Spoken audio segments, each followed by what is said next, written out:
That is so fucked up. It's fucked up. So fucked up. It is just so damn fucked up. That's fucked up. Oof. It is bananas. B-A-N-A-N-A-S.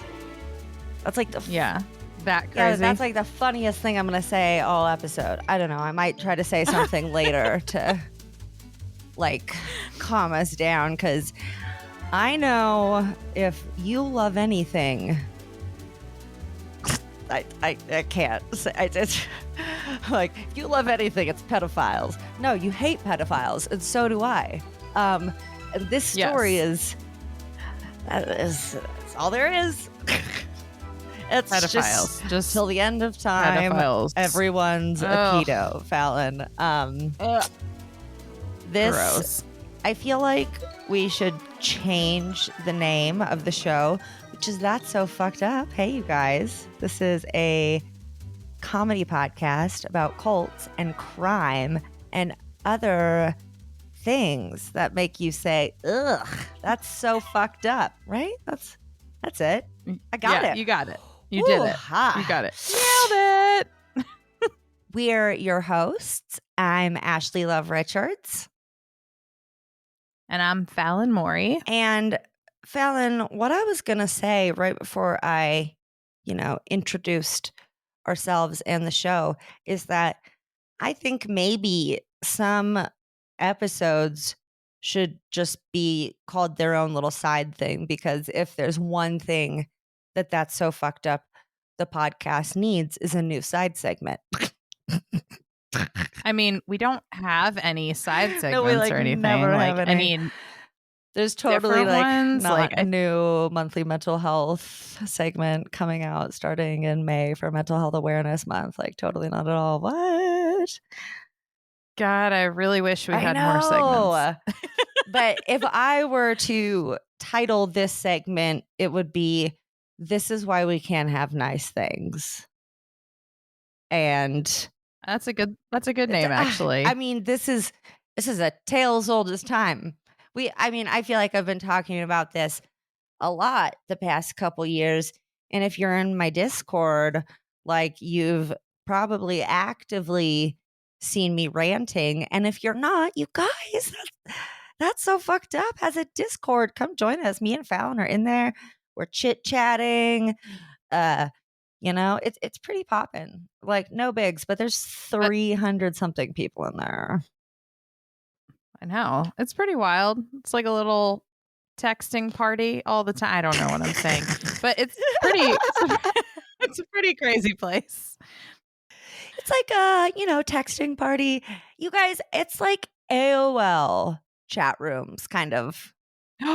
Yes, in the old days, but nobody's in there going A/S. Show me your boobs question mark with zeros. So it looks like boobs in the letters. Show me your boobs. Yeah, none of that going on. No sexual harassment. You guys, we keep it really cool in there. Come hang out with us.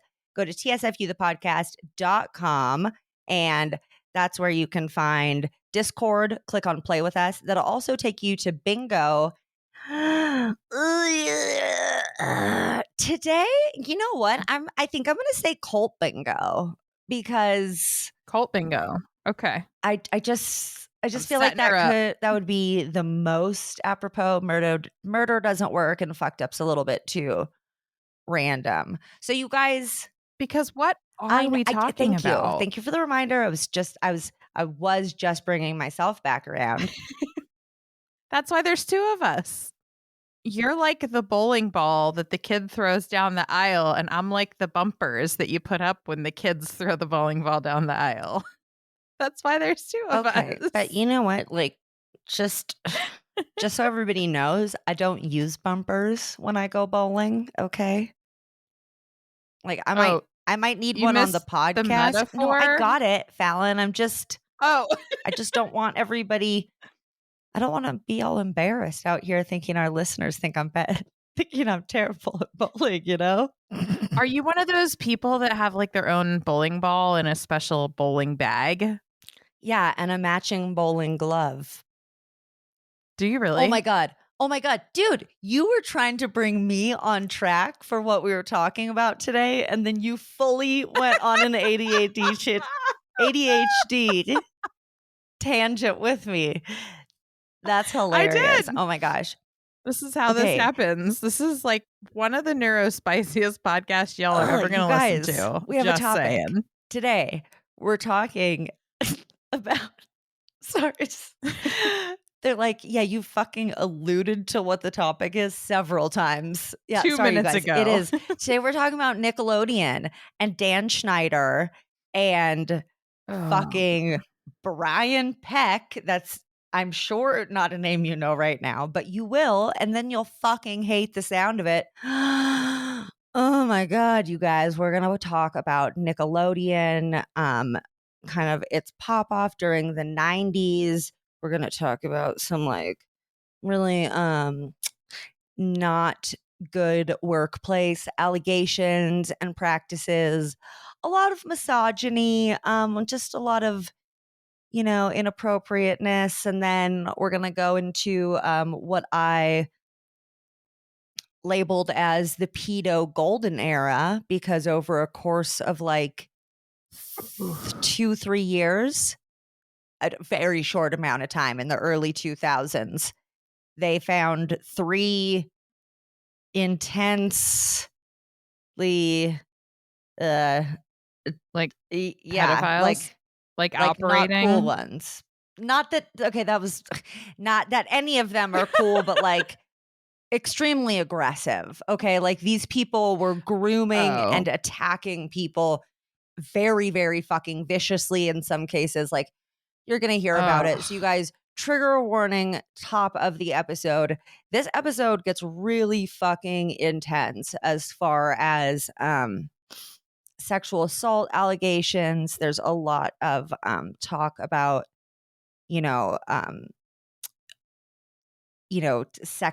minors being depicted in really inappropriate manners. It's a really upsetting topic. So if you want to sit this one out, totally get it. I will also give a couple trigger warnings throughout if you do want to listen, and I'll say, hey, it's going to get kind of graphic, skip ahead. And then we're going to kind of talk about how even after all of that, Nickelodeon continued to blow the fuck up, and kind of where we are with things today. And as always, there's just like, I thought there was a situation that I was like really black and white about. And then I did some extra research, and it's just never that easy, is it? It's like, it's never. I feel like everything. Sorry, you go ahead. Oh, I was just going to say, everything tends to exist in this like gray area. And it's so hard because often it's so easy to think of it like, if I had to make this decision, it would be black or white for me. And then, you get there and you're like, what? Well, maybe, wait a minute. It's really hard. And it's also really hard. Something that we'll talk about is like patterns of abuse. And how hurt people, and how very often the line between victim and perpetrator is fuzzy because somebody can very often be both. In the early to mid 90s, Nickelodeon was wild and quirky, and it was just like kids having fun. And did you used to watch Nickelodeon? What did you watch? What was your era? I kind of was in the super early era, like the shows with the slime and stuff in them. Double Dare. Like, that was my, like Double Dare. And there was one other one that you had to like, all I remember is them digging for like a flag and a giant nose. Like, I feel like that like was that, also Double Dare. It might have also been Double Dare. I watched a lot of Double Dare, but like I wasn't around for like the what is it called? It was like All That or something. It had like Amanda-Bynes, like the variety show, the skit show. that was like that was like right when I got kind of past my Nickelodeon days, but I'm familiar with all the shows because I had like younger cousins and younger brothers. And so, well, I guess that's Yeah. kind of good. It'll just break your heart a little bit less since you were less involved, you know. I was a big fan of Are You Afraid of the Dark? Ren and Stimpy. Did you ever see that? It was always a little Yes. too weird for me. Even as that a was kid. one of those like adult. Wasn't that one of those shows that's like It should technically have adult, been, but like 100% was not. It was like marketed for kids. And like the eyes would always be bulging and like a super fucking high or red, whatever. You know, it was weird. Yeah. It was I'm very sure weird. as you say the names of shows, I'm gonna be like, oh yeah, I did used to watch that. I do remember watching like 1 or 2 episodes of Are You Afraid of the Dark? I did watch one of those. So, you know, back in the day, there was no streaming services. So if you were a kid looking for entertainment, it was just Nickelodeon and Disney. Like that's what was hot. Nick, Nickelodeon. Nickelodeon. Remember that? Yeah. I do. So Dan Schneider arrived around the time of the mid-90s when Nickelodeon was really on the rise. He said that he went to Harvard on his resume, but he's a liar. And that's, I was almost kind of like gonna do a little bit of digging to see if he had any like sexual abuse in his childhood, but I don't think that information would be available because it would have come up in the documentary. You guys, by the way, I'm going to be referencing a lot and kind of summarizing and expanding upon the documentary Quiet on Set, which is on, I think I watched it on Max. It might be on Discovery too, but we hate Discovery. So we're just going to say it's on Max.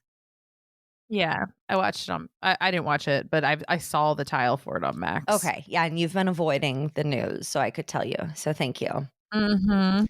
Yes. He was on this hit show that I've never heard of called Head of the Class, and do you know that one? Oh, yeah, I used to watch that. Okay, so there's some stuff I watched, some stuff you watched.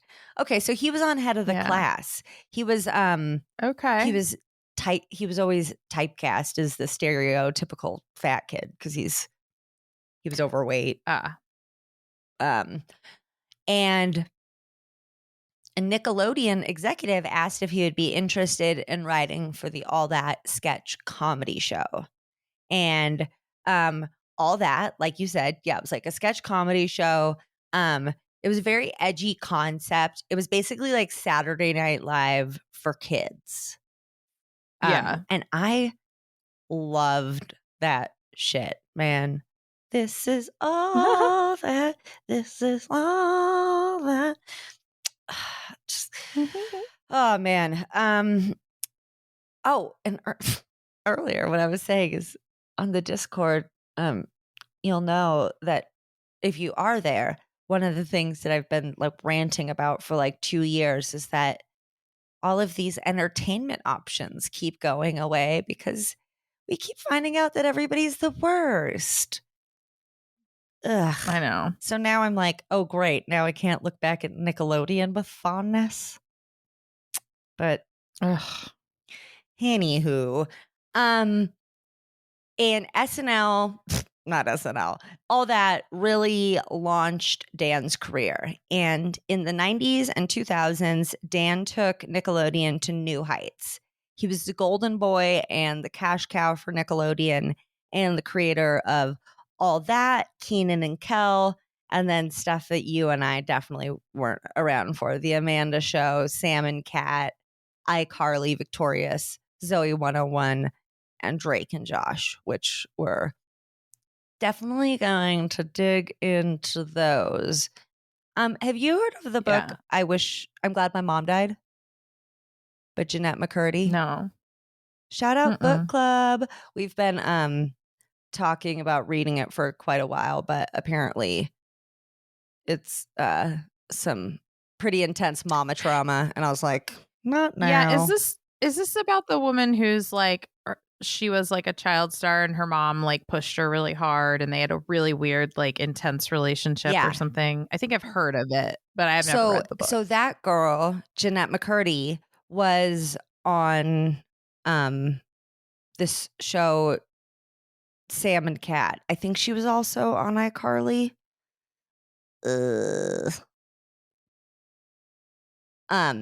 But either way, she was one of the big Nickelodeon stars. And she did write that book about her mom. And in the book, we'll talk about later, she talks about a certain producer that she worked with that it was just like extremely traumatizing. Dan was untouchable for decades, and adult child stars have recently started to blow the whistle. So now we're going to talk about all that. The first iteration, because there was 3. That's how successful it was. Really? Mm-hmm. And this went on from 1994 to 2000. In the documentary, we hear from a girl named Katrina Johnson. She had a starring role on all that from seasons 1 through 3, from the time she was 10 to 16 years old, which I don't really understand. But that's what it said in the documentary. Like, I double checked because I was like, that's kind of weird. And now I'm thinking again, no, that's really weird. But apologies if I did mistake something there. Dan was her mentor and was constantly around because men in their 20s or 30s should definitely be mentoring 10-year-old girls and constantly being around them. Prepubescent and teenage girls and boys, right? And Dan used very classic grooming tactics. She didn't say that like he ever sexually abused her, and there was actually never evidence of or anybody accusing Dan of outright sexually abusing them. He was big on sexual harassment though, and misogyny, and like violating child labor laws and stuff. So he told her, I chose you. You were my choice. I know you're going to be great. And he would listen to her ideas, and she said that he, quote, made her feel great. And kids in Hollywood, it's fucked up. Like, they're getting judged all the time. They're like, you're too fat, you're too skinny, And it's really sad. It seems that a lot of people who start off as child actors, not always, sometimes they do great, but it just seems like it's a very toxic environment for a child to grow up in. Yeah. I feel like you either hear about like the rare few that make it from child actor to adult actor and they're like unscathed, but you hear so many stories like when Drew Barrymore talks about going from like cute little child actor to grown up, and she was like an alcoholic by the time she was 10, right? Or something like that. Yeah. It's like that kind of like transition. And we see crazy. Lindsay Lohan, Amanda Bynes, Britney Spears, Paris Hilton, which, as most of us know now, she was kidnapped to 4 troubled teen facilities. And by the way, Lindsay Lohan is having a glow up. I don't know if you guys know. She made a Christmas movie and an Irish, what's the day? St. Patrick's Day movie. St. Patrick's Day. And I love Lindsay Lohan. I just want to say that I'm here for it. And I was a big Amanda Bynes fan too. It's really sad what she's had to go through. Yeah, and you know what? I'm actually not going to talk about Amanda. The documentary. She wasn't in the documentary. The documentary talks a lot about her, but she declined to be in it. And She also said Mhm. she wasn't going to watch the documentary and that, I'll let me just scroll to the bottom because I was going to tell you at the end, but I'll just tell you now. She states that she's grateful for Nickelodeon and didn't have the same experience as the other kids.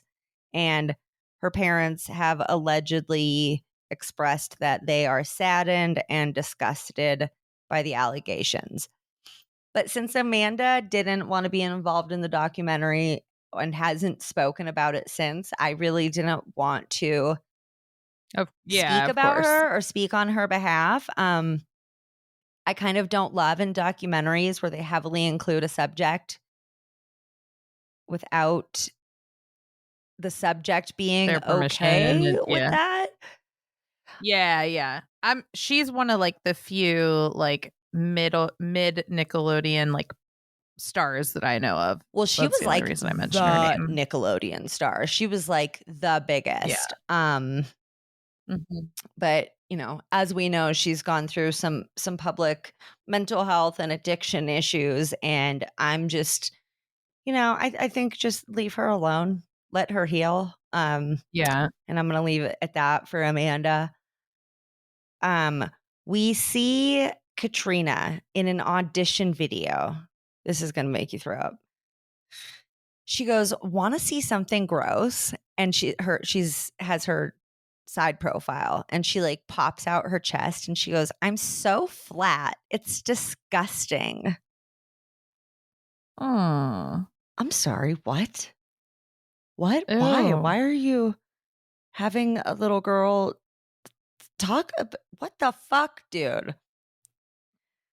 Yeah. Later, also, we see a clip from one of his shows later on where this girl presses a button and then all of a sudden she has really large breasts, which is it's like, dude, they made a Barbie They're that did that. kids. Like they made a skipper Yeah. that you pumped her arm and her Yeah. chest grew in the fucking 80s. Yeah. And people were like, that's a no, dog. Put that back on the shelf. That's a What are you no. doing? Yeah, like we're doing not that in gonna... the 2000s to a little girl, Right.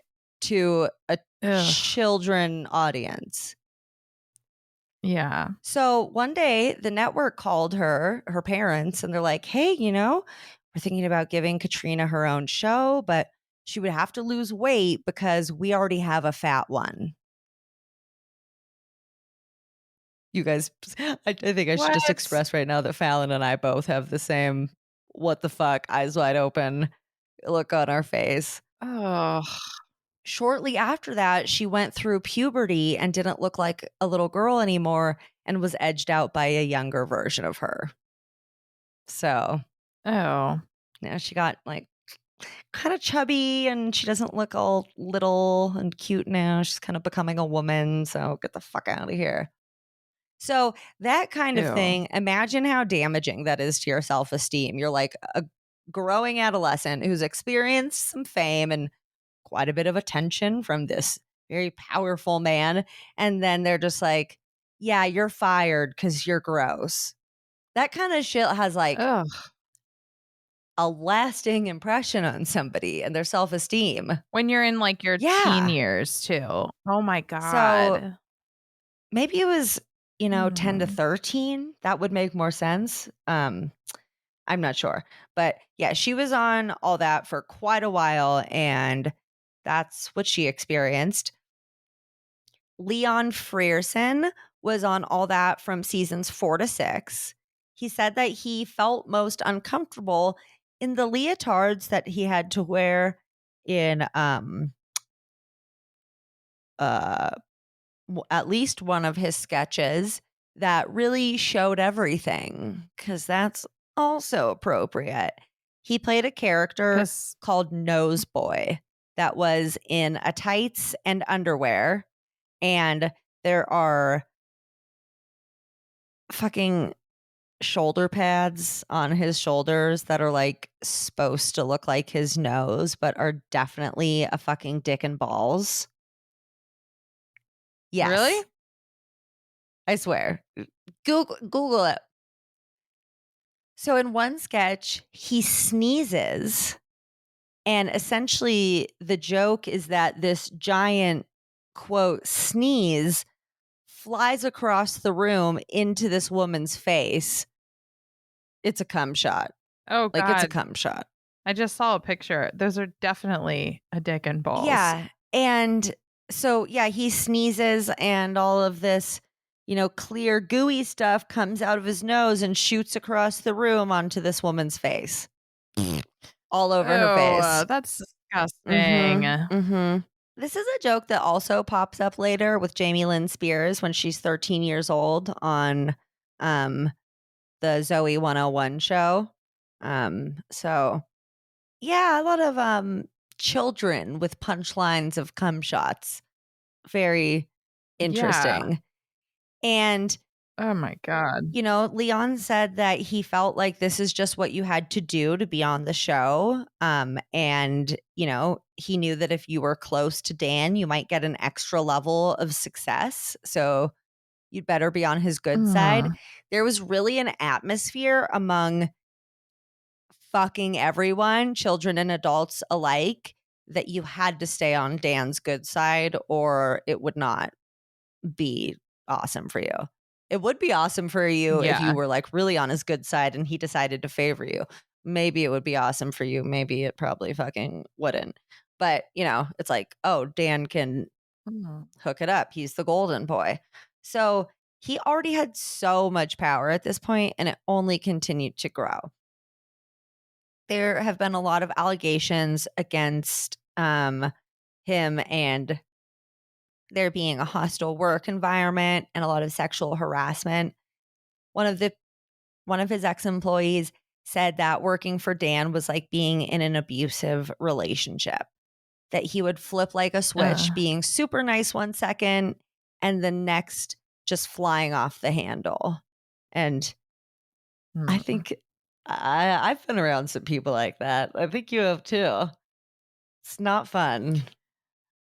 Well, and that's like what's happened in like almost every case in I think like the last 4 or 5 years when somebody who has a TV show like gets kind of like called out. It's like that they're like the nice person 1 minute and then they're flying off the handle. Like that's why I think like Ellen got canceled because of that. Yeah. Right? Like because of that kind of environment. And it's happened like a couple other Lizzo times. recently got called out for creating a super hostile work environment with sexual harassment, which the allegations, which I believe because I stand with victims, are just fucking wild. But that's not what this episode is about.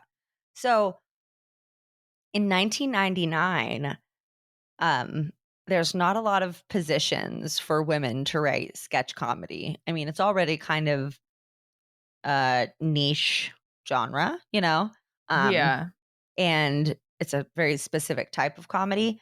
And then, there's really not that many like shows or whatever. So this is a theme that we see throughout where Dan, takes people in vulnerable positions, often women and children, who are unable to stand up for themselves for fear of repercussions from him. And he's just really abusive towards these people because he can be. So why not? Yeah. He would say things in the writer's room like, women aren't funny, and he'd be like, I can call you girls, right? And they'd be like, sure. He's like, good, because I don't like women who are uptight about stuff like that. And it's like, what are you supposed to say to that? It's just like, yeah, not in agree, sure, that's fine. It's not horribly egregious calling. I mean, some women would argue that like, fuck you, don't call us girls. But just that creating that environment of like, good, that was the right answer. Right. Like you understand your place from my perspective, and that's what's important here. Like I'm asking you a question, but like there's definitely a correct answer. So you better say that one. Yeah. He hired writers Jenny Kilgren and Chrissy Stratton and had them split one salary. he said, oh, this is just like What? all we have in the budget. And both of these women, because this was a good opportunity at this time, but like all that was a huge fucking like hit. It was a very successful show. So they were kind of like, oh, okay. And he would send them messages throughout the day telling them to just randomly scream stuff, like just scream something out loud, like hammers. But then it progressively got worse, like Sexual, yep, I'm sure. hey, scream slut, or I'm an idiot, or just like really degrading stuff. What the And if you didn't fuck? answer and do it, he would just keep messaging you until you did. And he was kind of like an omnipresent boss as well, which is my worst fucking least favorite kind. It's like, Yeah. fuck the fuck off. Let people do their job. And people said that it was very much like, you felt like disagreeing could get you fired. He once offered Christy, one of the women writers, $300 to eat 2 pints of ice cream in 30 minutes. And she's like, yeah, I'm fucking broke out in these streets. So she did it. And she said she was throwing up and she never received the money from him. And in a meeting, Of course. he's like, hey, I'll give somebody $30 to kill this fly. And she made a joke and said, should I add it to your tab? And he called her into his office and yelled at her and was like, how dare you talk to me in front of people like that? Don't ever talk to me like that again.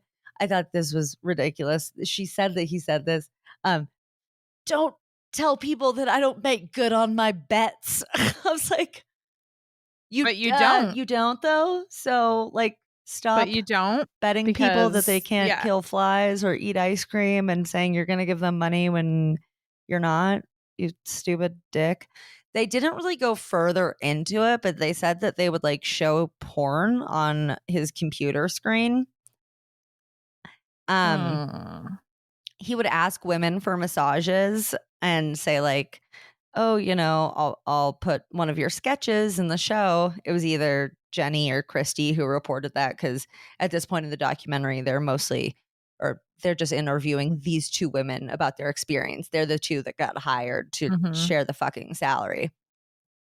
So, Ew. and this is something that went on for 2 fucking decades and like was done in front of everybody. He would constantly be having women massaging his shoulders. Often it would be a woman from wardrobe that he would like call over and be like, hey, I need you to come rub my shoulders. And this was just like a constant thing on all sets. Him getting fucking What? shoulder rubs. Shoulder massages. What is ew. From like no one that he employed to be a personal masseuse, which would still be weird, but Yeah. like what the fuck. So one time Christy was talking about high school and apparently he told her, hey, while you're telling this story, you should lean over the table and act like you're being sodomized. That would be so funny. And she was like, no. And he kept egging her on. And you don't want to say no to Dan. So she ended up doing it and was like absolutely fucking humiliated, obviously. Oh. So she ended up quitting, and then Jenny ended up suing for gender discrimination, hostile work environment, and harassment. There was an there was an internal investigation, and they settled for an undisclosed amount. And this was on his first show, the first iteration of all that. And nothing was done. He Nope. wasn't fired. He got to make more and more shows. No biggie. Cool. Oh It's my like, oh, God. okay, Jenny, why don't you shut your mouth because he's making us a lot of money. That's the big thing. Ugh. I want to talk one day about this guy, Ezra Miller, who plays the Flash, and about you know about him? Oh. Or Yeah. them. They are non-binary. But Yes. they have been fucking grooming minors allegedly, and definitely because it's documented via jail records and shit that they've been. And they got in trouble for like breaking into something like broke into a couple's hotel room. They're or very violent, something like dude. that. It's gnarly. Oh. And the producers of The Flash are just like, yeah, but nobody could play The Flash better than Ezra. So we're just actually not going to ever hire somebody else because. Or like what about like, I don't know, the guy who fucking played him on TV for 6 seasons and that everyone liked? I'm sorry. What about like one of the 8 billion fucking people in Hollywood who would love a job? Like, that aren't out there like assaulting people like and regularly, grooming not people. even like a one. I think so. Listen, I do think that if the devil exists, that some of the people who say so are right, that it's in Hollywood. It's the music industry and the showbiz industry. I was like, where are you going with that? I thought you were going to be like, that it's Ezra Miller. No. That is like fucking evil. That's pure. It's evil what's happening. Like, look, I don't want to start sounding like a conspiracy theorist, but I'm not. I mean, hello, here's the evidence is right here. It's just, it's really fucked up what people get away with when they're like, oh, tortured geniuses or whatever. Well, here's the thing too, is all of this, like, you could just think of it like, okay, this is going on behind the scenes of like a Saturday Night Live or some show full of adults, but you're literally making content for fucking children. With children. For children. With like, children. Yeah, what the fuck? But like, this is what's behind all of the content for children. Like, unbelievable. It gets so much worse. You guys, here we're going into 2002, 2005, which is the revival of all that. And this is what I call the pedo era, because what the fuck were they just like? These people have the worst fucking hiring judgment and like background protocols, or like, I don't even know. Like, I don't know. But at this point, Dan very much now, this is his show. He's like, this is his thing. He has all the power. He often would, have them filming longer than allowed, ignoring child labor laws. And as a parent, you could not express concern because you would be, well, your fucking kid would probably get kicked off the show. Like, you just kind of got to go along with anything that's happening. One woman said that she reported to her agent, like, hey, this shit's fucked. And she said, you know what? Like, shut up. And if you don't want to ruin this for your son, like, keep your mouth shut. It's wild. Oh. And you can see this God complex that Dan has, because they have this sketch where Dan calls all the kids on the phone as if it's like Charlie calling his angels, and they refer to him as a god in the sketch. No. Yeah, it's fucking. Are you playing Cult Bingo? Because I swear, like, this am. I feel like that's a good category for this. Brian Christopher Hearn, who was on seasons 7 and 8, was excited to get his family out of the hood. This is his words, not mine. He said, quote, "It was freeing to get the role, but that wasn't the reality." He said that, like, it was his dream to get his family out of poverty. And I just thought that was so fucking sad, because they said that a lot of these 8 to 16-year-old children are often supporting their families.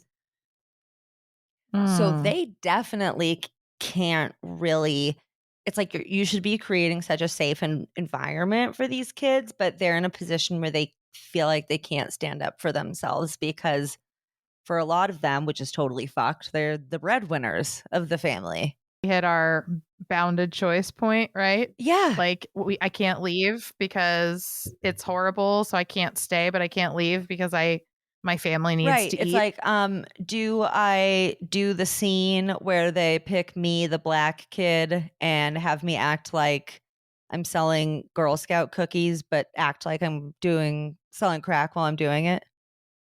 He's like, hey, come over here, man. Like, you want to get some Girl Scout cookies? Like, they took the fucking black kid and turned him to a cookie dealer. Like, are you fucking kidding me? In another skit, they had him play the character Little Fetus, who was the youngest rapper of all time, and he wore a skin tone suit, and somebody on set, like one of the fucking bigwigs, made a comment that the suit needed to be charcoal. And he said that he was like standing there and started crying. And the lady doing his makeup was like, don't listen to them. Like, so many of these kids walked away so fucking scarred from it just being a completely inappropriate environment. Ugh. But before Brian did end up getting fired because his mom did end up saying something at some point, and that's a no-go, Fallon. You got to keep your fucking mouth shut. So they let Brian go. But before they did, he had the pleasure of being tortured on a segment called On Air Dare, which was basically like Fear Factor for kids. Dude, this shit is so fucked up. You guys. But they had no choice. No. You guys, fast forward 30 seconds if you don't want to hear just like them having like kids having to do weird fucked up stuff. It's like it's on the fucking documentary and it happened on TV. It's just like, you know what?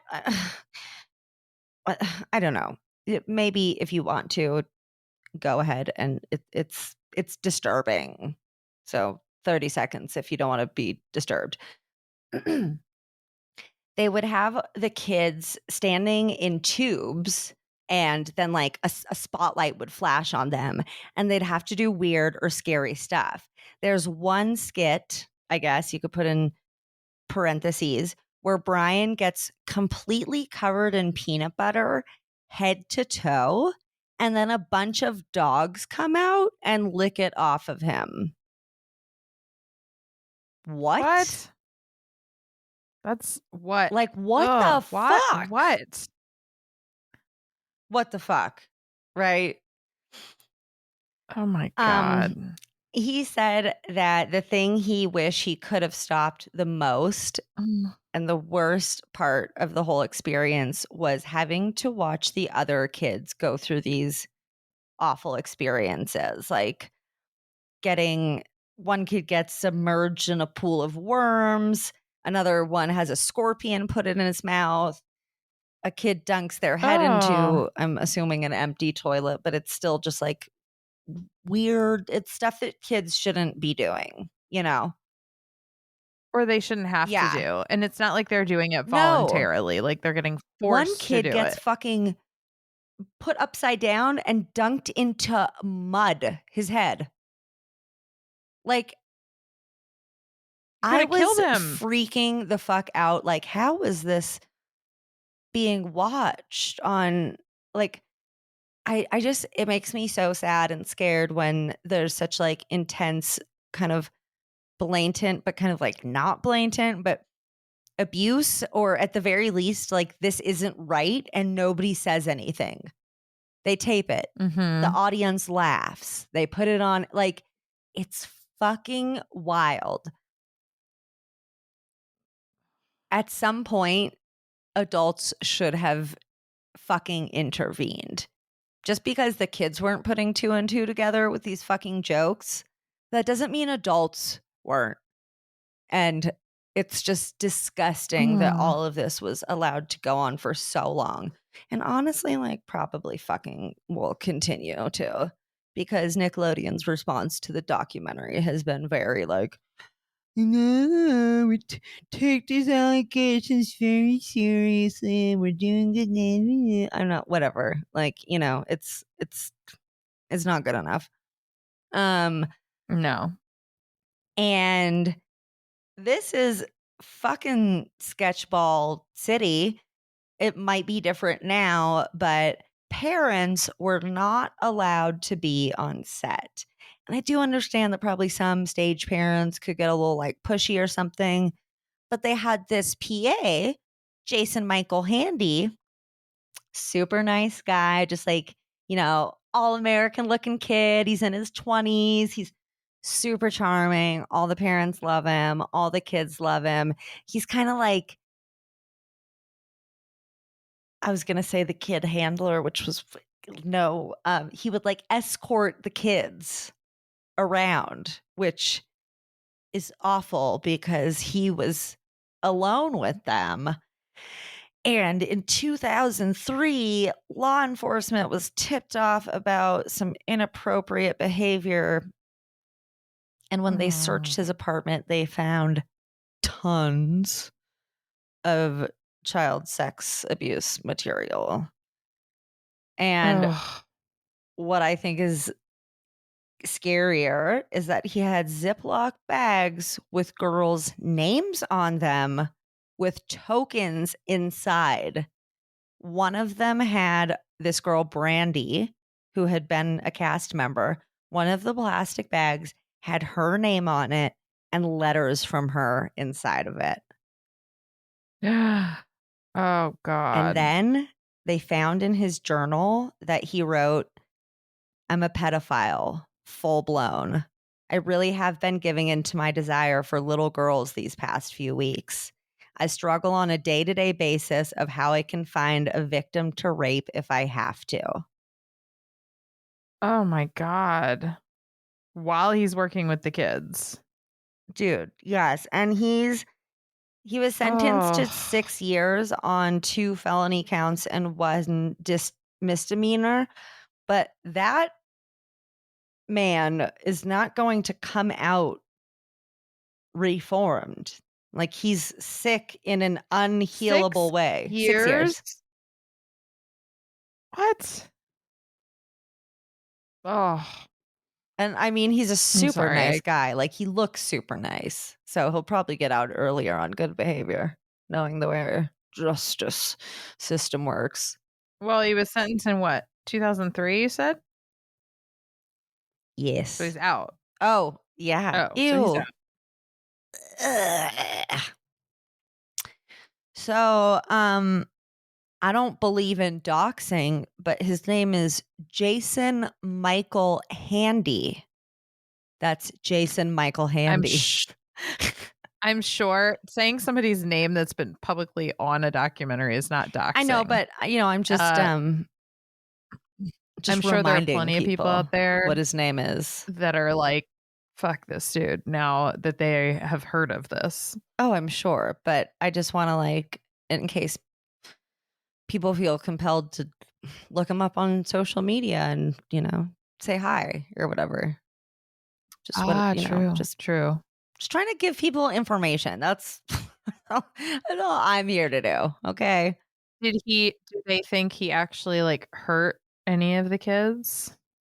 So that wasn't like, well, obviously that stuff is hurtful, but I mean, did he actually like physically like assault anybody? Not to my knowledge, but it fucking sounds like he had plans and that he probably would have become a serial killer too because of the way he was collecting fucking talking about a victim trophies. Dude. That is I mean, honestly, I gotta look more into that guy, see what the fuck's going on with him. Also, Brian Peck, who we're about to talk about. So Jason Michael Handy, for that whole debacle, Nickelodeon gave no apology, didn't respond about anything, and just kind of swept everything under the rug. And he was arrested in April 2003. Wait for it. This is what's cute. 4 months later, another crew member arrested for shocking. This is okay. So, I mean, y'all. Okay. This is where like things get really intense, and it'll get confusing later, actually. But okay. So there's this guy named Brian-Peck, and he played a character on All That named Pickle Boy. And he's a grown man. And he's like the only grown man fucking. I'm sure, you know what, there's probably other adults occasionally on the show. But I have to look at all of these you pictures. have to. Like, I have to pull up a picture No, you of have every to. person. His name is Brian-Peck, a.k.a. Pickle Boy. There is a fucking. So he's this guy. He's a middle-aged man. He's always in a Hawaiian shirt with a giant platter of dill pickles. And he's always very phallic, you know. He's always carrying them around and passing them out to guests. There's this scene where he passes Ray Romano a pickle through a door because Ray Romano's in there talking about how hungry he is. And then Ray Romano starts eating the pickle in, like, in my opinion, what's a very sexual manner. It's really fucking weird.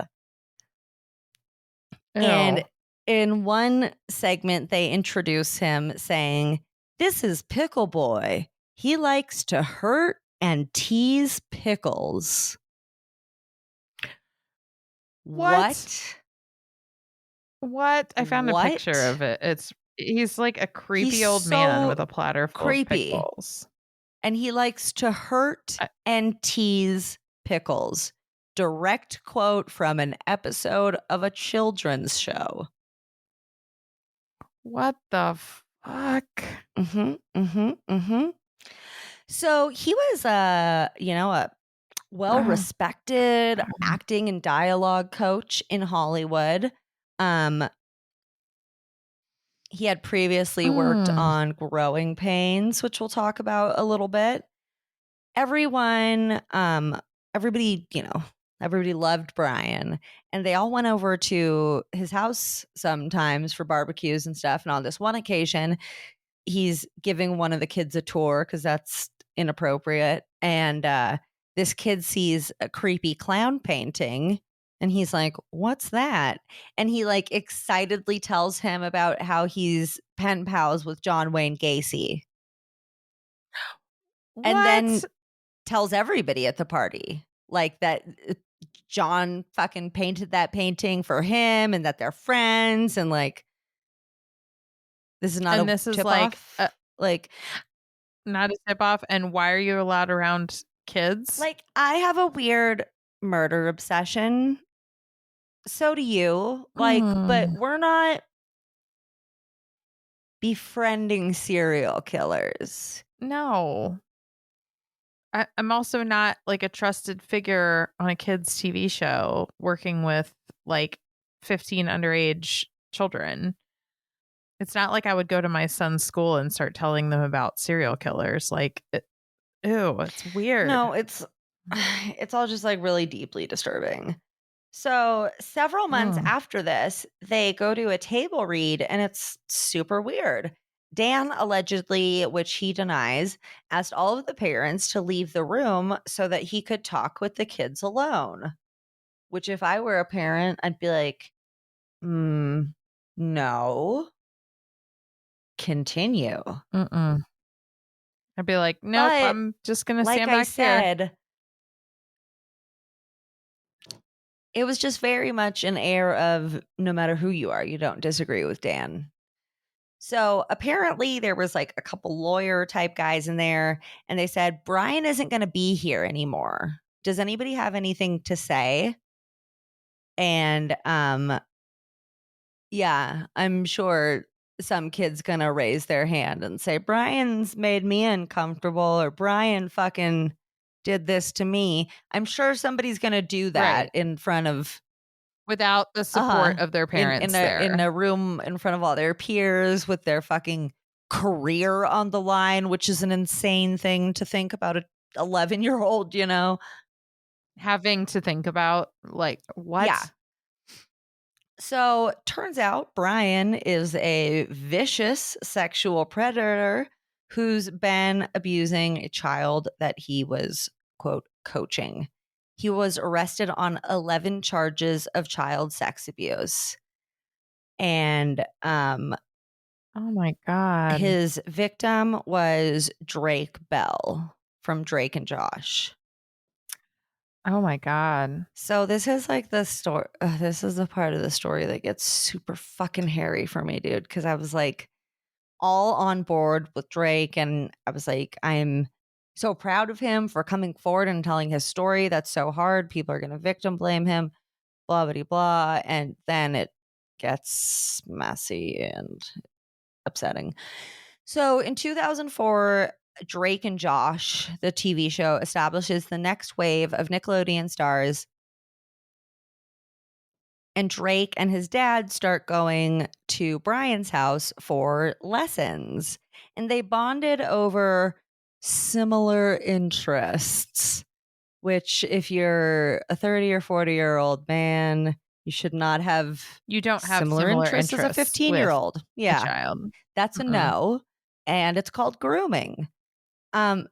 Drake's dad immediately disliked Brian. He saw that he would be just spending way too much time and attention on him. He would be kind of like, you know, touching him routinely in public or like fixing his clothes unnecessarily and shit. And we see a video of Brian with Leonardo DiCaprio in the early 90s. Because they're working on Growing Pains. And Leo's like, I don't know, 14 or something. And he goes, this is the hottest, hunkiest teen idol. While he's like literally like moving his hand up and down next to Leo, like showing off his fucking physique. Why are you calling a 14-year-old hot and hunky? And I do understand that was like weirdly kind of common, and that would be like on the cover of fucking Teen Bop and shit. It's like, but still. And then I looked up some other clips, and he's all like kind of touchy feely with Leo on the set of Growing Pains in 91. Get this, executive producer of the show, Stephen Marshall, was sentenced to 7 years for disturbing child sex act material. And Alan Thicke, who played the dad on the show, later wrote a letter being a predator apologist saying how great Brian was. He probably fucking did that for Stephen Marshall, the other predator, too. It's like the predator apologist bullshit that goes on in Hollywood is so fucking disgusting. It reminded, and we'll get to it, reminds me a lot of like the Danny Masterson case and all these celebrities writing like letters of integrity for him and how he's amazing when he's I know he raped a girl. Oh no, he's like a brutal serial rapist. Yeah. Like, I know he raped people, but it's okay because, like, I know he's a nice guy deep down. Like, what the fuck? Yeah. Oh, I'm sorry. Are you going to have him babysit your daughter alone? Right. I don't think so. Exactly. Fucking Mila Kunis. God damn it. So, oh, my computer screen got really dark. Whoa. Hello. Let there be light.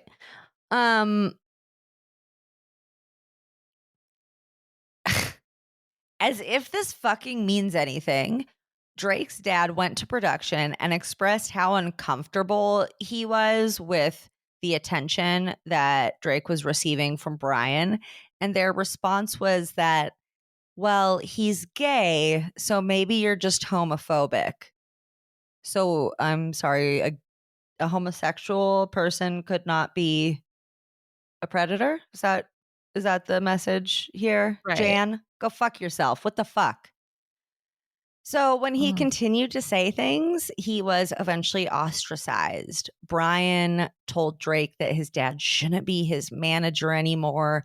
He said his dad was stealing from him and that he was a problem on set and that having his dad around was just like horrible for his career. Classic grooming tactics. He started going to Drake's concerts that were in San Diego when he lived in LA. You guys, that's like with traffic. Ew, it's a long drive. What, like It's a few hours. 3 hours? Yeah. To Yeah. go see this kid play with his band. He started taking Drake to Disneyland. Oh my God, just like now with what I know about grooming, I'm like, oh my God, all this is like so grooming 101. It's mind-boggling. Yeah. And you know, the dad was like trying to make it harder for Drake to be around Brian, but eventually Drake fired his dad from being his manager because he believed Brian, but like, you know, he probably wasn't good for his career. He was an expert fucking groomer. It reminds me a lot of Jan Broberg's story, you guys, and how we see how a groomer will groom the whole fucking family because he couldn't manipulate dad into liking him, but he could fucking wedge dad the fuck out of the picture. And then he got into mom's head saying, oh, dad's no good. Mom didn't want to be driving from Orange County to LA for auditions. Understandably, that's a fucking nightmare of a drive. So anytime Drake would have an audition or need coaching or whatever, you know, they needed to work on dialogue, he would start spending the night at Brian's house. It was like, oh, that's just easier, you know. And when he was 15 years old is when he was sexually assaulted by Brian the first time. He woke up to this happening. He didn't have a license or a car. He didn't know what to. He couldn't leave. Yeah. He just, like, he said, what am I going to do? Call my mom and say, hey, this just happened. Can you come get me? And then sit there for an hour and a half. Like, right. And then, as abusers often do, Brian kept apologizing and saying, like, that'll never happen again. Like, you know, I'm so sorry. That was just a big lapse in judgment or whatever. Lapse in judgment. Right, yeah. Mm-hmm. And Drake didn't want to say, like, I don't want to go to Brian's house anymore because they would want to know why all of a sudden. And many victims feel shame. Especially male victims. They brought it on themselves, especially male victims. And also, it's so sad, but he loved what he was doing. Like, he loved acting, and he knew that there would be a good chance that his career would be over if he went up against Brian, because Brian fucking knew everybody. Right. Right. So when they asked him in the documentary, like, what happened, he said, quote, why don't you do this? Think of the worst stuff that you could do to somebody during a sexual assault. And okay, you guys, skip 10 seconds if you don't want to hear this. It was really intense. It was like forcible penetration with a foreign object, sodomy, child pornography. It just sounded like he did the worst. So it just, and then to hear the literally have like, just like the really kind things that throat. people have to say about him in their letters later, just like makes you want to murder everyone What? No, I don't. No, I'm not speaking on your behalf. Nobody's murdering anybody. Okay? Nobody's murdering You guys anyone. settle down. Mm. And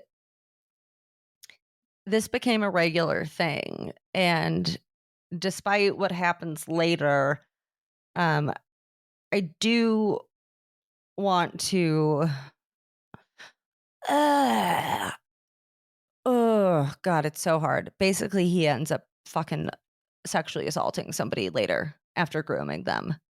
And Oh, it's so hard because like I want to give him credit for being so victimized as a child and then coming forward and telling that story, knowing so very well that so many people will say, why did you keep going back? That's what I know as a fucking survivor of a violent crime, that people's question is always first, what were you wearing? Why were you there? yeah. Why did you go back to the What were you house? doing? Why didn't you tell somebody? I saw a fucking clip Right. the other day of Mel C from the Spice Girls, Scary Mhm. Spice, and she was on Yeah. a fucking show, and this guy next to her, this dirty old man, literally has his arm around her, is like patting her fucking ass, and she goes like, "What the fuck?" Straight up, people in the comments were like, why didn't she do something sooner? Why didn't she say something quicker? Like they were blaming her for getting sexually fucking harassed, assaulted, whatever you want to call it, on television for not reacting quickly Ugh. enough.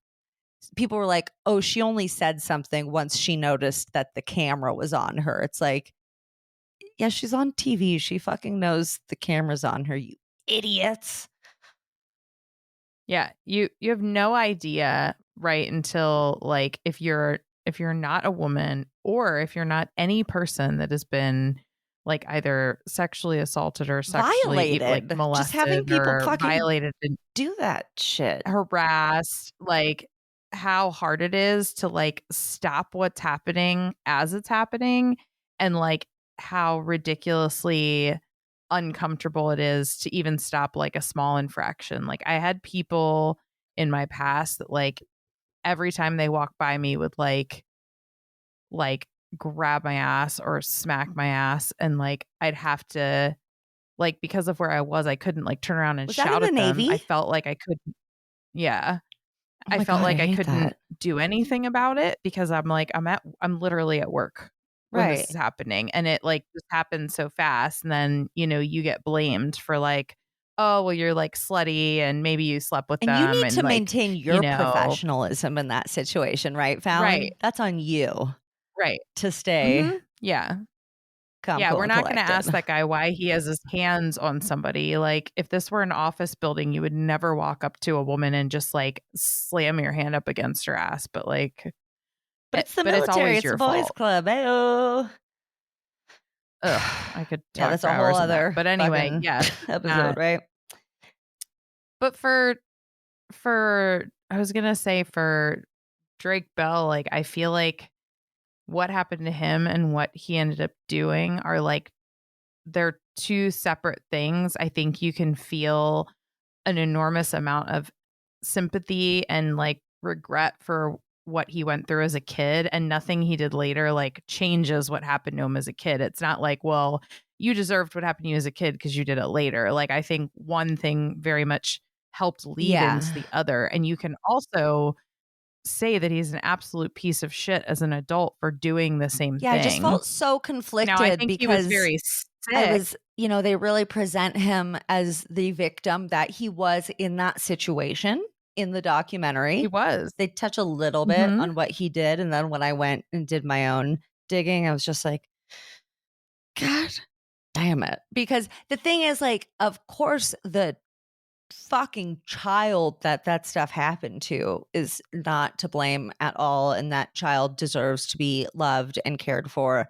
And, the inner child. And it was just really hard for me to reconcile today. Like, I was like, because I was initially feeling so proud of him as a man in our society coming forward and telling a story of abuse, especially by another fucking man, especially a man who has a lot of friends in Hollywood who are predator apologists. Right. So then I was just like, well, fuck, no.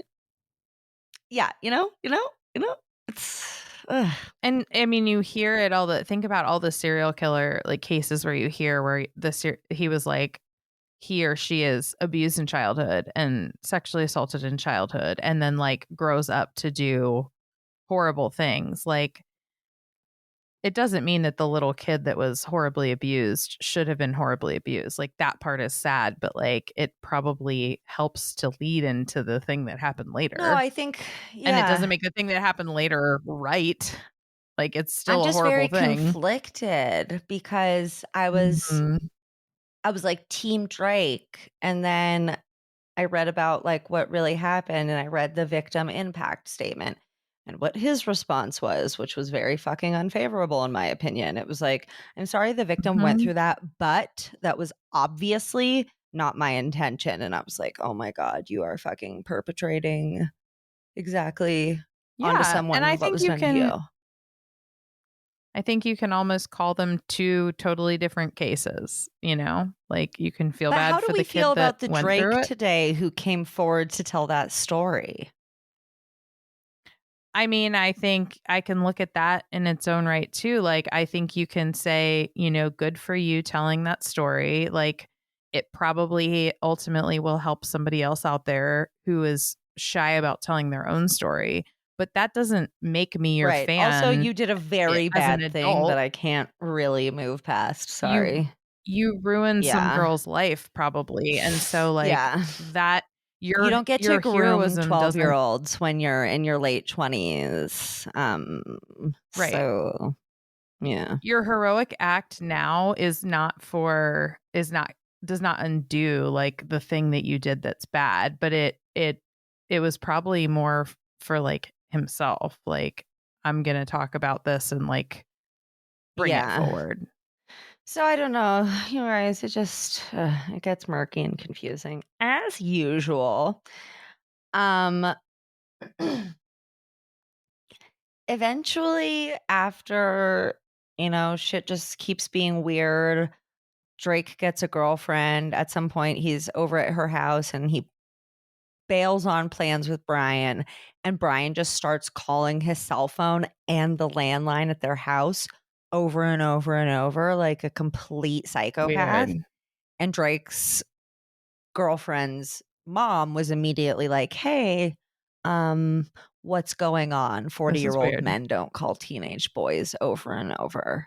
But he said that he just was like, yeah, it was just kind of weird or whatever. And he just like denied that anything was going on because he didn't want to deal with everything that would come with him saying something. But finally, he just broke and told his mom everything, who immediately called the police. I think it's just important to point out like what any kind of victim has to go through, how fucked it is. Like, he first had to tell two strangers in detail every incident that happened. Then he had to get a confession from Brian on the phone that they taped. So like freaking yeah, I don't know where that thumbs up just came from. What the fuck was that? I know you saw it too. What the fuck was that? Oh my God. Oh God, I thought it was just you guys, me seeing it. And thumbs up just popped up on the screen. Maybe I guess for a little comedic relief. I don't know. That was so weird. What? You're like, he had to get a confession, and then this like big thumbs bubbly up thumbs up he popped did out and was like, yeah, you did.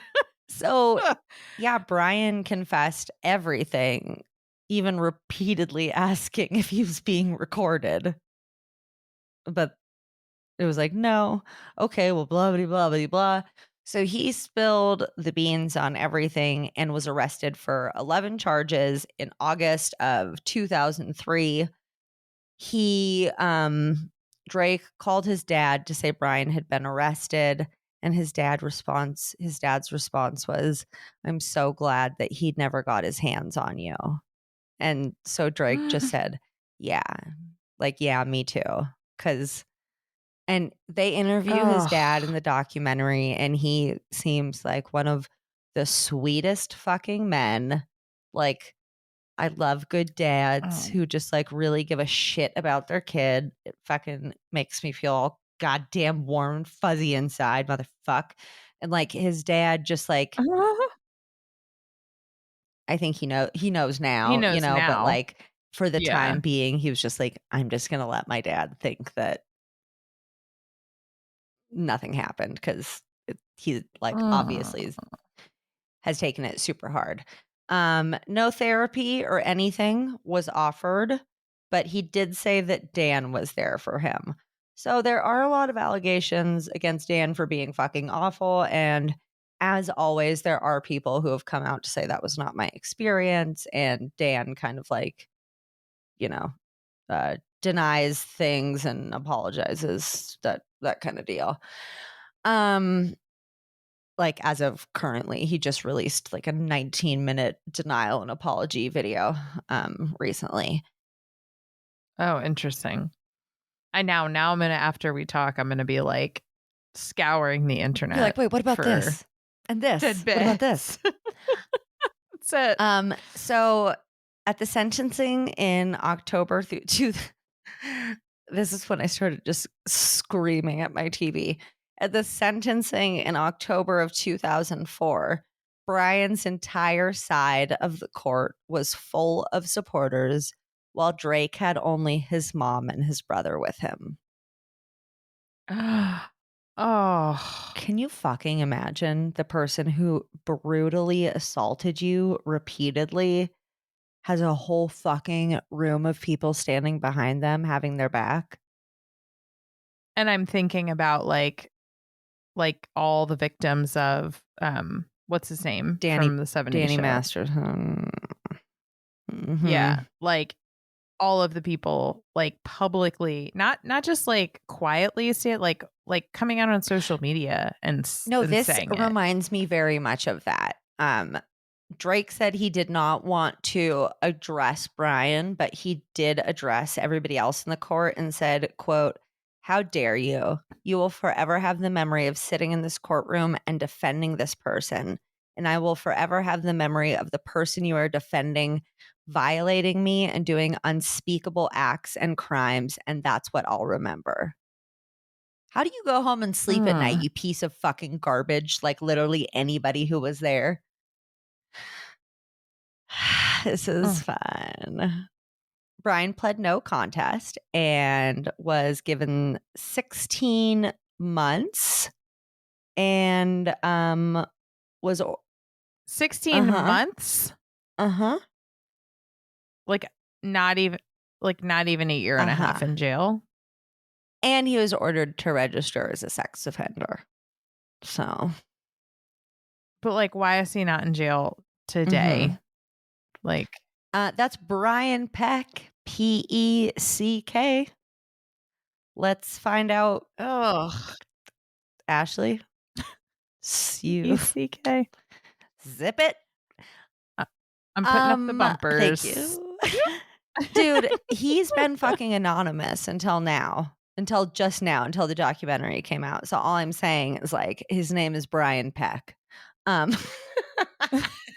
And he is no longer anonymous. Yeah. Hey, buddy, it wasn't me. Speaking of anonymous, just waiting for that group to come out and ruin some people's lives over. I wish that. I'm zipping it. I'm zipping it. There were 41 fucking letters of support for Brian from friends and family and acquaintances, mostly saying that he should just get probation. And there was a lot of victim blaming.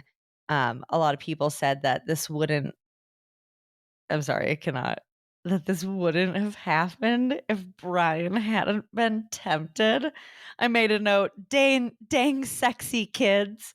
Oh yeah, it's the kids' fault for tempting Brian. Oh, it's like when like if you ever watch that show like Cults and Extreme Belief, and there's like a story in there of how they tell this like very, very young girl, like under the age of 5, that like it's her fault for tempting an older man.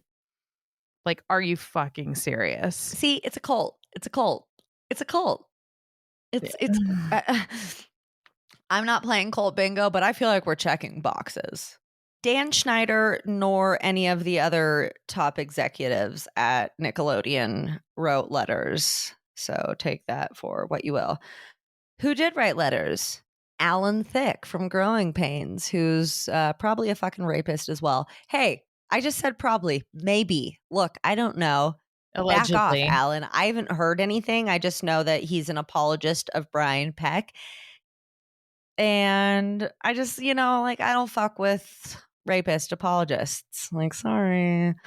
An actor named Ron Melendez, Will Friedle, and Ryder Strong from Boy Meets World.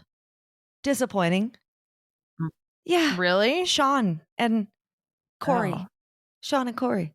Dicks. Oh. Well, I guess I can't watch. No, you anything can't with- enjoy anything anymore. Well, it's disappointing because like Will Friedle sometimes does some stuff in like nerd culture on some like Discord Oh. channels and like with all these people we watch. And No, he now sucks, it's like, dude. no. Everybody Nope. sucks. Sorry to break it to you.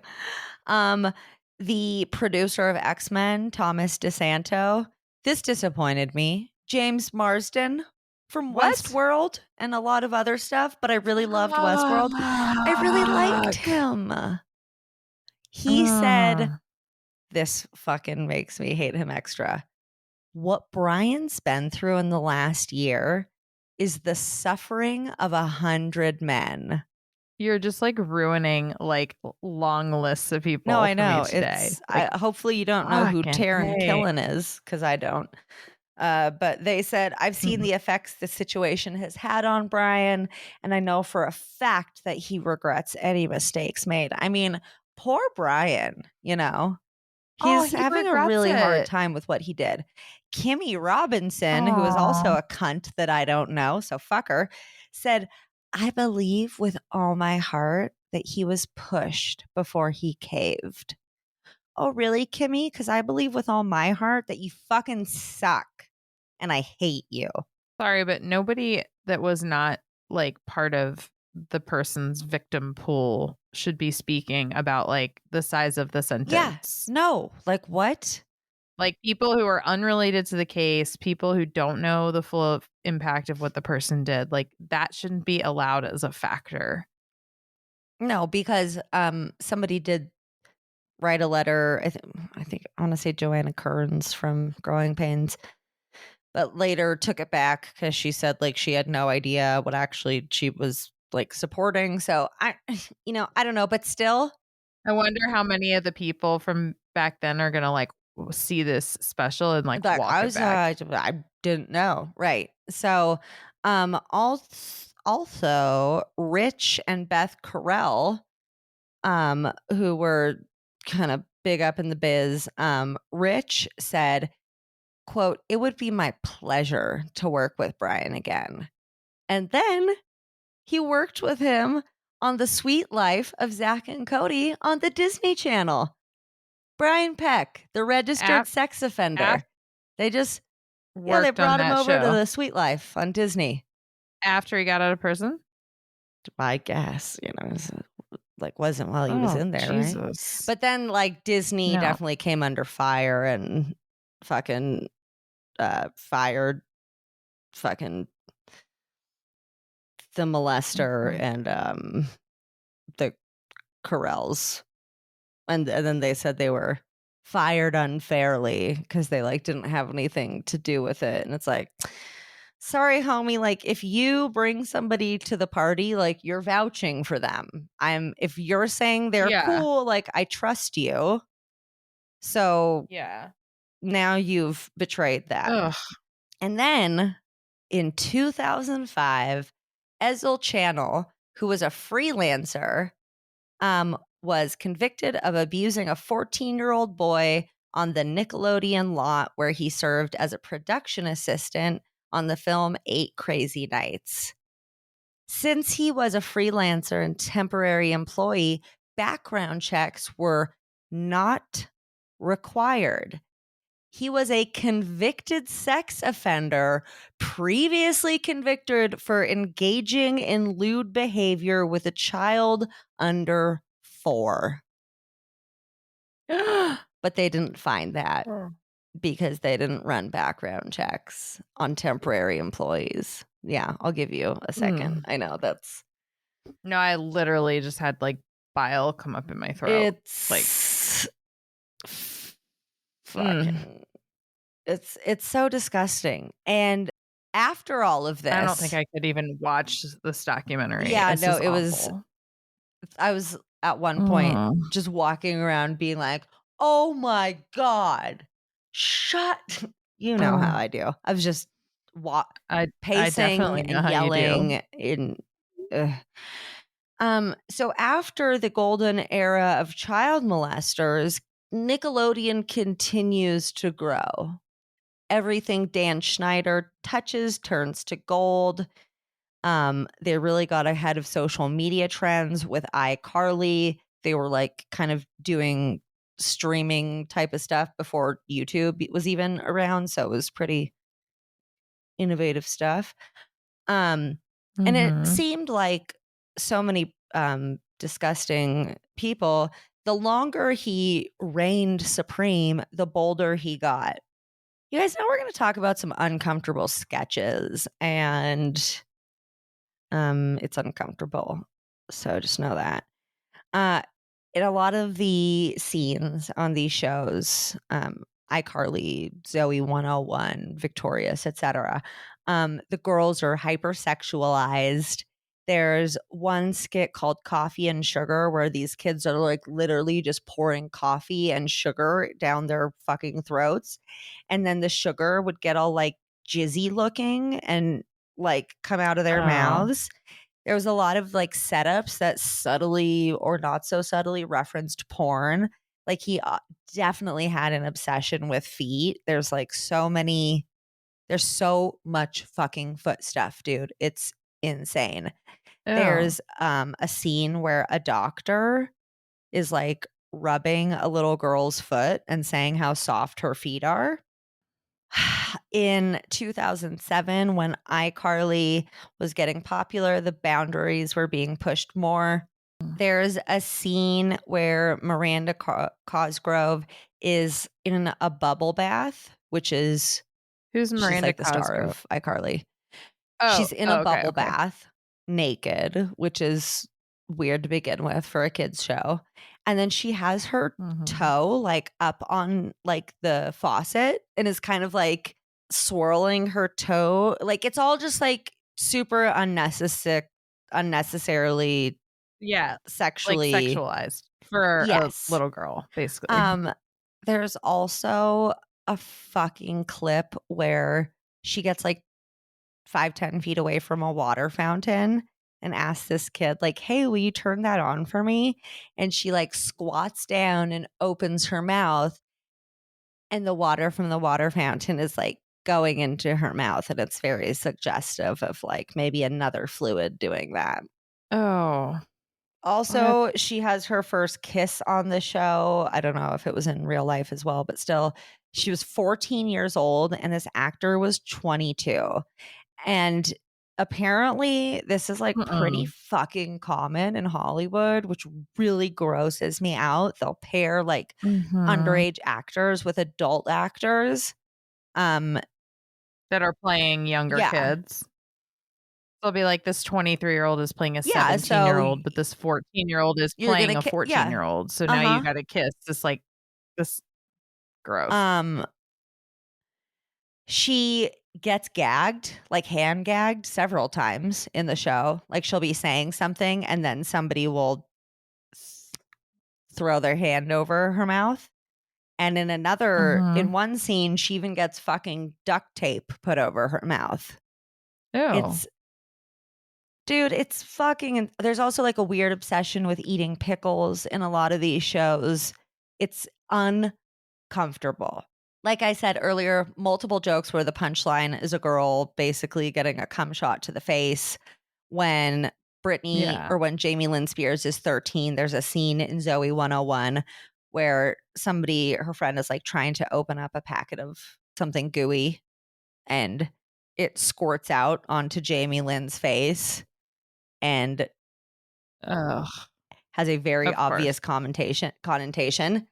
Why are they so obsessed with like Yeah, I money don't know. Like the money shots? I boys don't get it. on the set, like young boys, were like, that's a cum shot. So it's not like the joke was even fully going Like, over over their everybody's heads. heads. Yeah. So these poor girls are like, we totally know what we're being forced to do. Yeah, like in some cases, I think for sure, you know, some of the people said like, definitely I didn't realize what was going at the time. This is right on par with having like the, what did you call it? Like pedos and tiaras, right? Like the toddlers and tiaras or something like that. Like Toddlers and tiaras, but pedos and tiaras is better. But like that level, like, you know that somebody at home is watching for The wrong reasons. the Yeah. subtext message and the wrong reason. There's one scene where a girl is getting slapped with a sausage. There's just like a lot of close-ups on feet and tongues No. and licking things and sucking phallic and nipple-like objects. In one scene, this girl is talking about how she wants to be on the wood. Why can't I be on the wood? They're using shake weights in one scene. We all know what the connotation is there. You're like, oh God. Not the Yes. kids, not the kids using shake weights, but just like the fact that the shake weight Ever a was ever a thing. Did you ever see the South Park episode? Oh no, but I was gonna ask if you saw the Saturday Night Live episode where like they're like, it's a joke infomercial for the shake weight, and I think it might be Kristen Wiig in it. Just like, you can even do 2 shake weights, or you could do like, you just like one right in front. Like, There's such a good one, South Park, where Sharon starts having an affair with the shake weight, and because Stan's having an affair with the Food Channel, and the Oh my shake weight God. gives her like cab fare. It's silly. Wow. Anywho, that was a nice laugh because in 2010, Dan really kicked things to a new level with Ariana Grande on the show Victorious. There are scenes of her sucking on her own feet, pouring water all over herself while she's laying down on a bed saying, I'm so thirsty, putting tomatoes into a bra for a nap. She is in one scene saying sentences that no one would ever say. And one of them is, I'm so wet. Someone bring me the ocean. She goes, if you're already wet, why would somebody tell you to bring you the ocean? Like, no, you just got a little girl to say, I'm so wet on camera is what just happened. Ew. In another one, Ugh. he says like something about how you couldn't get your uvula stuck between a hamster's toes because your uvula is like that thing in the back of your mouth, and she puts her fucking finger in her mouth. Yeah. Like she's like she's like fucking gagging on her finger. And in another scene, she's squeezing a potato, telling it to give up the juice. How the fuck is this on? I can't believe these are really Like, how is this true. on children's television? Dan just made really uncomfortable public statements. One time at a St. Jude charity auction, there's a video of him saying, quote, you can touch their hair, you can take a picture with them, you can ask them personal questions, inappropriate ones, whatever you want to do. While there's a bunch of Nickelodeon child stars lined up behind him. Ew. Mm-hmm. Like they're objects. They're for sale. Like And you they're can do whatever you want. Ugh. He says in another quote, Mhm. I love it when the cast gets sassy with me because I get to write all the scripts and I can put them in whatever horrible predicament I choose. I'm sorry, are you referring to children? Wait, that's the cast. So yes, you are. Okay, great. Oh Good. my God. At the 2014 Kids' Choice Awards, Dan is celebrated with the Lifetime Achievement Award because he's so amazing. And people talk about how key he was to their career and how much he changed their lives and TV and all this stuff. And pretty much everyone that was there except for Jeanette McCurdy, who was the co-star of Sam and Cat with Ariana Grande. She wrote her book 8 years later in 2022, like we talked about. I'm glad my mom died. And she talks about the creator in this book quite a bit. And it, has become obvious that she's referring to Dan Schneider, who she started working for at the age of 13. And she said that it was just like a really emotionally abusive environment. He would call people idiots, dumb, spineless, and sloppy, which I thought was hilarious coming from a man who obviously did not put much work into his appearance. And she said he just really knew how to make people feel worthless. And he would often humiliate and fire people on the spot, and gave her less than a week off after her mother died when she was a kid, which like was concerning to the media even, like they're like, oh, why is this little girl back to work? And I'm sure that nobody has scratched the surface on like the absolute amount of abuse that they probably went through just verbally, like as they're filming things. I mean, like the pressure and the level of like, there's, the level of pressure must have just been insane. They started an internal investigation. God, I think this is maybe the second one.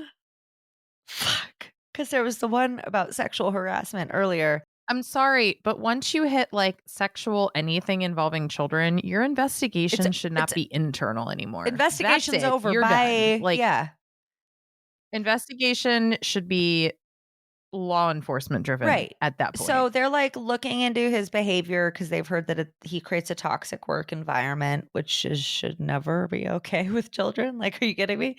And of course they don't fire him, but they do bar him from working with the actors.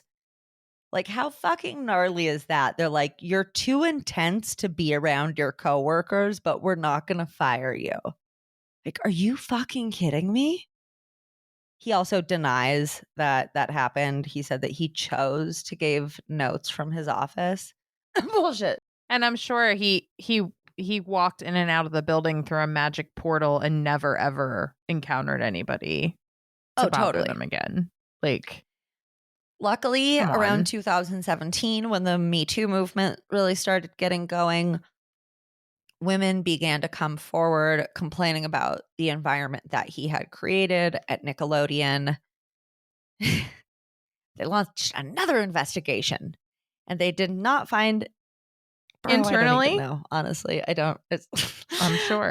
The investigation did not find evidence of inappropriate sexual behavior or relationships with children, but did find evidence of abuse against others in the workplace. So, I mean, if Nickelodeon starts going back now and reviewing all their like show clips, maybe they still have all the episodes of iCarly and stuff up on Netflix. You can go like watch them getting degraded right now. I'm okay to do that. Yeah, when we finish up here, I'm just gonna start a binge. I'm just gonna go binge some Nick. Yeah, don't. Ugh. And fucking finally, Dan is let go from Nickelodeon. But he's like, yeah, I just like left to pursue other interests and like whatever, Also, he tried to make a comeback in 2021 and no. It didn't go well. Yeah. Like I said, many of these kids have struggled for life from feeling super worthless from a young age, body shamed, being fired for seemingly no reason, having the pressure of taking care of their family. And just like, as far as like how many of the survivors I heard just saying like the sense of worthlessness that they've had to deal with their whole life.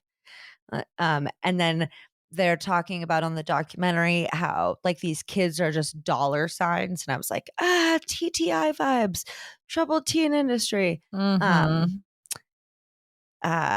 So Drake Bell released another album with his band and did a few movies. He, was sober off and on.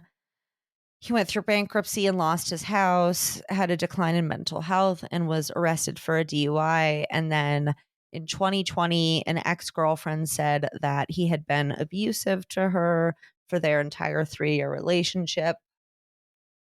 In June of the next year, 2021, a 15-year-old victim said that she had been groomed since she was 12 and that he sexually assaulted her when she traveled to see one of his concerts when she was 15 and he was 31.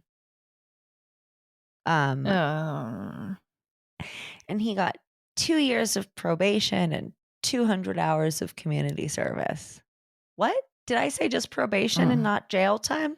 Yes, Val, and you heard me correct.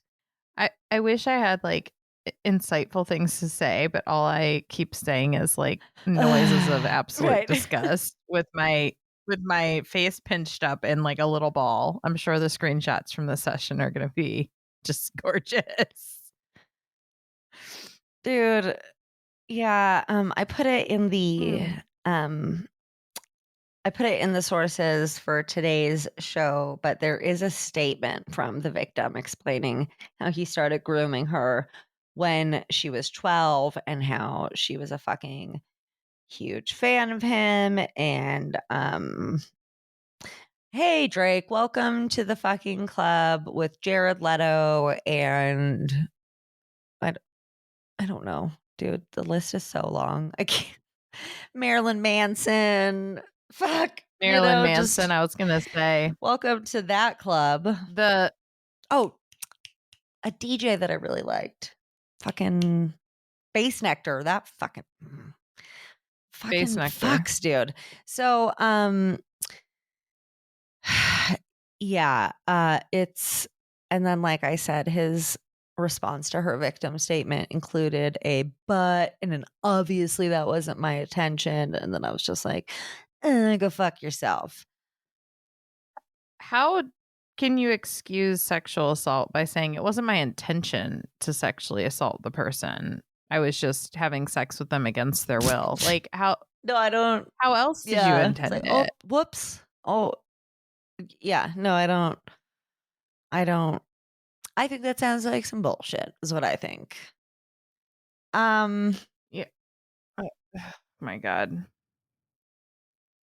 And happy birthday. I was like, what's something fun to say? Happy birthday. It's not. My birthday is in I don't 8 know. months. I didn't have anything else to say. Well, because like, Amanda Bynes, I'm not going to talk about her. I already said Dan Schneider recently posted a 19-minute denial and apology video. Our feelings are mixed on Drake. We've got survivors out there giving different accounts. Some obviously went through a terrible fucking time working at Nickelodeon and have had devastating lifelong consequences. Obviously, some people are got their start there and are doing pretty well. But that's life, but that's right? pretty typical of like perpetrators, right? Like you hear all these about a lot of perpetrators that commit like the absolute worst crimes, and there are people that they are with every day that are safe. Like BTK was out there, doing all these horrible things to women. And in one case, like I believe he killed a child, but he had children and a wife, and they didn't experience any of that from him. Like perpetrators do like self-select a certain audience. So it's just because I just want to say this to everyone, is just because 2 people come out and go, oh, he was such a nice guy and he never did anything to me, doesn't mean it didn't happen to somebody else. You were just like in his lucky pool, do you know I guess. How many people, if you were like, oh, have you ever met Ashley's mom, would like who people who had met her would be like, oh my God, yeah, she's so nice. Like, what a kind woman. And people, yeah, they show very different versions of themselves to select audiences. Just because somebody didn't fucking do something to you, or just because they were really nice to you, doesn't mean they're not fucking murdering their goddamn neighbors or whatever. Okay. Right. Like there's somebody that is safe in every situation, and just because that one person didn't have a bad thing doesn't mean that like everybody else gets invalidated. Like I with hate Marilyn that bullshit. Manson, how fucking like Rose McGowan and Dita Von Tess were like, oh, well, he never did anything to me. And it's like, oh, well, good for you. I'm super glad that you didn't get fucking atrociously abused like Evan Rachel absolutely fucking did, because I believe victims, you fucking cunts. Like, dog, this was real as fuck. Mm-hmm. And so fucking really fucked up. I was like, well, about to ruin your night. I had to add a couple modifiers to that. I'm glad we didn't try to tape that before I hung out with my family for the evening, because I would have been like, sad. Guys. Mama's depressed. I'm gonna go eat like 3 Tums, because I seriously now have like acid reflux from listening to that story. No, dude, I was watching that. I've been kind of deep in this research for the last couple days. Yeah, the last couple days. And it's so funny because I realized that like we traded Amish for this kind of. And I was like, oh, this is like not better. Because I had been avoiding doing the Amish because I was like, I don't know, man. I think it's going to be just like a bunch of bummer like child and woman abuse. And then, hey, isn't that and it is just life? Dude, the thing is, I've noticed that like when we cover more like culty, coercive groups and situations, it's like the more we cover of that kind of stuff, the more, you know, sexual assault and child abuse we get to talk about, which is just like really awesome. So I'm really glad that we've kind of decided to like hone in on that type of thing.